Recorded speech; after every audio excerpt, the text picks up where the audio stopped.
Assalamu alaikum wa rahmatullahi wa barakatuh.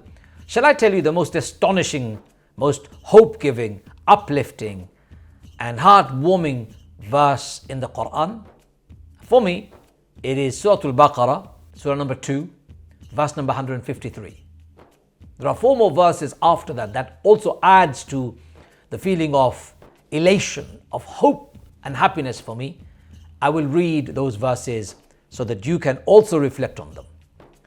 أعوذ بالله من الشيطان الرجيم يا أيها الذين آمنوا استعينوا بالصبر والصلاة إن الله مع الصابرين. All those who have believed. In other words, believers, Allah is saying. It's me and you. If we believe in Allah, He's saying very simply in direct address, all the believers, ask Allah for help. But when you ask Allah for help, be patient and pray. For Allah is with those who are patient. He's talking to me directly. When I'm in trouble, I ask Allah for help. But I want my result to be here right now. I want it yesterday. I can't wait. Allah is saying, oh my servant, ask me for help, of course. But be ready for delayed response, delayed gratification. Slight delay is okay. You don't get annoyed. You don't get frustrated. You don't start complaining.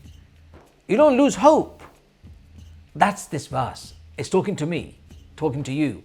If you are asking Allah for help, don't expect an instant result. If Allah wants to give it to you instantly, that's up to Him. But sometimes delayed gratification is better. You don't know what's waiting for you tomorrow. But Allah does. He is fully aware of all things that you do. That you don't know, the known and the unknown is all within His grasp. So He's saying, pray, but be patient. Keep praying. Don't lose hope.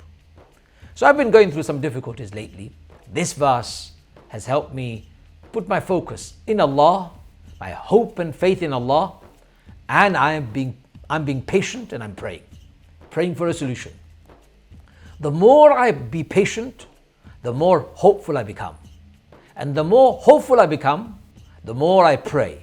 And the more I pray, the less burdensome my problem becomes. I feel my problem is actually nothing. Because I'm able to offload my feelings, my emotions, my frustrations to the Lord of the worlds, Allah Azza wa Jal. That's this verse to you and to me. And Allah is saying, I am with you, O my servant, if you're patient and if you're praying. Inna Allaha ma'a sabirin. Surely Allah is with those who are patient. Can you be patient, especially when you're tried and tested? In the same surah, next verse 155, Allah says, وَلَنَبْلُوَنَّكُمْ بِشَيْءٍ مِّنَ الْخَوْفِ وَالْجُوعِ وَنَقْصٍ مِّنَ الْأَمْوَالِ وَالْأَنفُسِ وَالثَّمَرَاتِ وَبَشِّرِ الصَّابِرِينَ. And most certainly, Allah will test you and I. He says, I shall test you with means of loss or danger, hunger, loss of worldly goods, livelihoods, your life, your labor, your fruit of your labor. Allah will test you and I, but give good tidings, good news to those people who are able to remain patient even when they are facing difficulty. So in life we'll be tested. We'll be tested with fear. What's the opposite of fear? Is to have hope. What's the opposite of hunger? Is to have hope for food. What's the opposite of potential for loss? It's to have hope that you will gain. Loss of your job. You have hope that you will get a better job. Loss of your earning. You have hope that out of the loss, something amazing will come out. Loss of your fruit of your labor, something you have done, you have made and you lost it.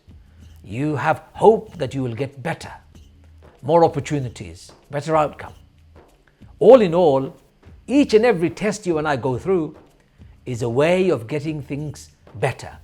It's defining me, shaping me, making me stronger, making me more resilient to face the world and challenges that come in my way. Each and every test is an endurance test. Each and every trial in my life is an opportunity for me to become better. So again, the reminder is, if you're going through these tests, be patient. Because what's out there waiting for you, you cannot even imagine. It's always better than what you had. So therefore, ladies and gentlemen, brothers and sisters, these verses are verses of hope. And then Allah says in the next verse, الذين إذا أصابتهم مصيبة قالوا إنا لله وإنا إليه راجعون. Whenever difficulties comes on them, they don't condemn anybody. They don't damn time. They don't say sugar. They don't say oops. They don't say any of those things. All they say is Inna lillahi wa inna ilayhi raji'un. Another verse of hope. From Allah we have come, from Him we shall return. All the difficulties, I'm happy to face them. I am prepared to wait for the results. I'm happy to go through the pain and come out on the other side stronger. I'm happy to go through difficulties because I'll become more resilient at the end of the day. Every time you're faced with difficulty, always say, Inna lillahi wa inna ilayhi raji'un. And if you do that, Allah is promising you, أولئك عليهم صلوات من ربهم ورحمة وأولئك هم المفلحون وأولئك هم المهتدون. Sorry. If Allah says, it is they upon whom Allah's blessings and grace will be bestowed. And it is they who are on the right path. In other words, if you are patient, if you pray, if you ask Allah for help, if you have hope in Allah, and if you know your return is with Allah, and you are willing to wait and delay, wait with the hope and anticipation of getting something better, you are going to be blessed with Allah. You are going to be blessed by Allah. You are going to be blessed with the grace of Allah, and you are going to be on the right path. I already feel lighter. I already feel amazing. I already feel that my problem has been halved, if not solved, because I can wait. Patience, my brothers and sisters, is about waiting and not complaining. It's about delaying and not becoming anxious. It's about having hope that something better is going to come. May Allah make all of us patient, and may Allah enable us all to pray more and increase our capacity to deal with difficulties and challenges with contentment. Wassalamu alaikum wa rahmatullahi wa barakatuh.